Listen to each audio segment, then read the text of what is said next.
In modern times, Yahweh, the God of the Bible, is considered the only God, a concept known as monotheism. However, this was not the original situation in ancient Israel. In antiquity, Israel was actually polytheistic, meaning they believed in many gods. It was also common at that time to believe that gods married and even bore children. Yahweh, like other deities of the Near East, headed a pantheon and was coupled with a goddess, his consort Asherah, also known as the Queen of Heaven. Evidence suggests that Asherah was venerated in ancient Israel and Judah as early as the 12th century BCE, continuing until a few decades before the fall of the southern kingdom of Judah, 587 to 586 BCE, a period known as the pre-exilic period. Inscriptions from sites like Kuntalat Ajrud and Khirbet el-Qam mention Yahweh and his Asherah. In fact, this phrase, Yahweh and his Asherah, appears in the Hebrew Bible itself in an early rendition of Deuteronomy 33 verses 2-3. The full hymn reads, YHWH came from Sinai and shone forth. At his right hand his own Asherah. Furthermore, at the shrine of Tel Arad, evidence of polytheistic practices, including 2 altars, standing stones, and figurines of the goddess, indicates the combined worship of Yahweh and Asherah. How then did Asherah become the wife of Yahweh, and why has modern Christianity removed her from that position?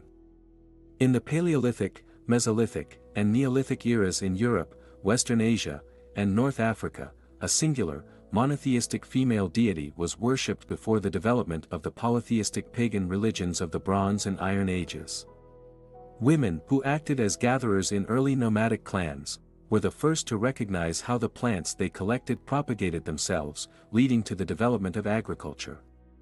Since the cultivation of plants was first undertaken by women, their importance in the social structure greatly increased, giving rise to a cult of Mother Earth. Agriculture and abundant harvests led to more settled communities. In light of this, it is not surprising that most of the earliest civilizations were both matriarchally structured and agriculturally based, such as Mohenjo-Daro, where evidence of ancient cannabis cloth has been recovered dating back to 9000 BCE. As humanity transitioned from a nomadic hunter-gatherer lifestyle to pastoral agriculture, the earlier focus on animal totems, humanity's oldest religious symbols used to symbolically attract game, shifted to the image of the great goddess or Mother Earth. Asherah's origins are believed to have developed out of early incarnations of the goddess and her cult, with connections to other ancient goddesses, such as the Canaanite Atharat and Ashtoreth, Mesopotamian Ishtar, Inanna, and Beltu, Egyptian Hathor, Anatolian Cybele, Greek Aphrodite, and others. The worship of Asherah likely stretches back to as far as 5500 BCE, predating the Bible's first texts and even the concept of Yahweh. A juniper tree trunk found in a grave in Eilat, dated by radiocarbon analysis to 4540 BCE, is now believed to be the earliest representation of Asherah. Before the Israelite dominance of the area, Asherah was worshipped as Atharat by the Canaanites who inhabited the region.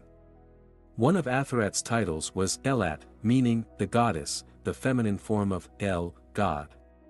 El is the name of the old Canaanite high god, and it appears not only in this singular form but also in the plural as Elohim, meaning the gods. Atharat is often depicted as holding a spindle, the typical tool of the housewife.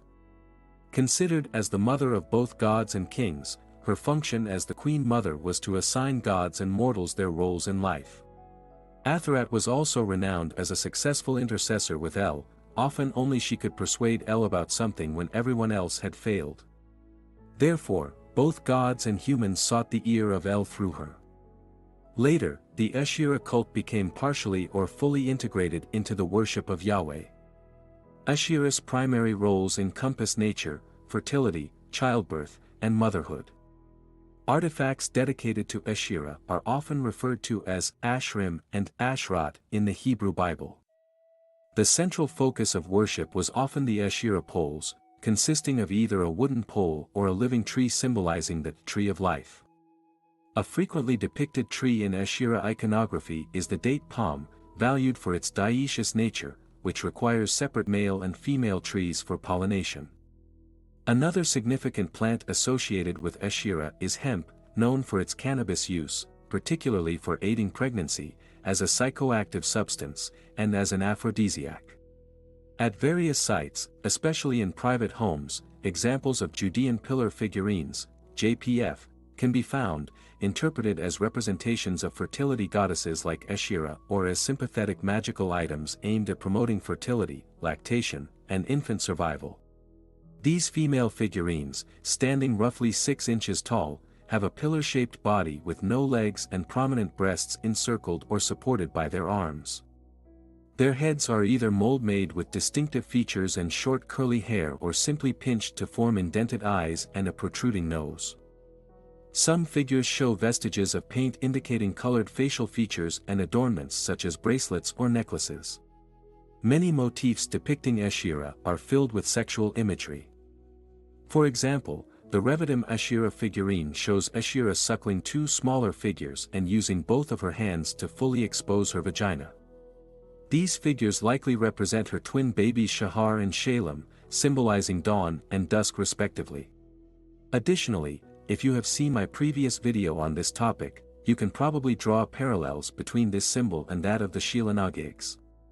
Another prominent symbol is the Master of Animals motif, which depicts the deity between 2 animals, with one likely being the lion since Asherah is known as the Mistress of Lions. In the 10th century BC Ta'anach cult stand, one can observe a combination of both tree and lioness motifs.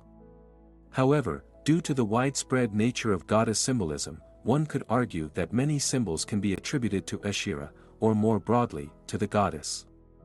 As mentioned, throughout the many centuries that this popular goddess was worshipped, her mythology combined and overlapped with that of other Near Eastern goddesses, including Anat and Astarte, who are now generally accepted to be the daughters of Asherah.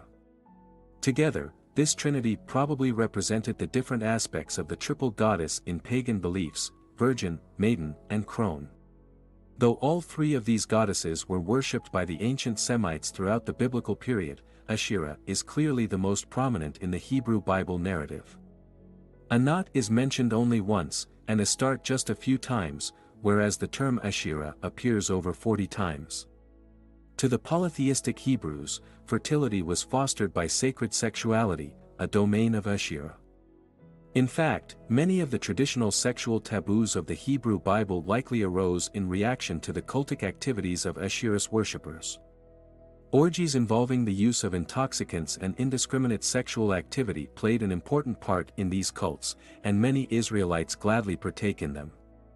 One of Asherah's titles was Kodesh or Kudshu, meaning holiness, and this name is reflected in the male and female cult prostitutes who served Asherah in temples, such as the one found in Arad. In traditions dating back to the dawn of civilization, the female vulva was revered as the magical portal of life, endowed with the power of both physical regeneration and spiritual illumination and transformation. Through their bodies, these temple prostitutes acted as intermediaries between worshippers and the deity, providing a pathway to wholeness and unity with the One. The sacred prostitutes included not just females but also men who had been made eunuchs and practiced homosexuality. Homosexuality was a common trait among shamans of tribal peoples worldwide, who believed that these individuals, having characteristics of both sexes, could somehow live in 2 worlds and travel between them. Hebrew hostility towards homosexuals was particularly directed at a class of gender-variant shaman priests who followed the goddess Asherah, challenging the more patriarchal priests of Yahweh for popularity among the ancient Semites. Besides practicing ritual homosexuality, these shaman priests also employed self-wounding and flagellation in sacred dances to reach altered states of consciousness. The goddess cult, like that of Asherah, was known for its shamans and their visions and prophecies achieved through various ecstatic techniques, including the use of entheogenic substances, especially cannabis. In much later Hebrew Bible times, during the age of prophets like Jeremiah, the Hebrew priesthood became particularly incensed with the worshippers of the goddess. Her cult successfully competed for popularity, especially among women and homosexuals, against the cult of Yahweh. This led to the near-total suppression of Asherah's worship by religious reformers during 800 to 600 BCE, during the reigns of kings like Hezekiah and Josiah. The Israelites were repeatedly commanded to destroy Asherah poles and other symbols of her worship. In the wake of these religious reforms, Asherah's worship was systematically erased from Israelite religious practices. Her symbols were destroyed, and her cult dwindled into obscurity, marking a significant shift towards monotheism centered solely on Yahweh within ancient Israelite society.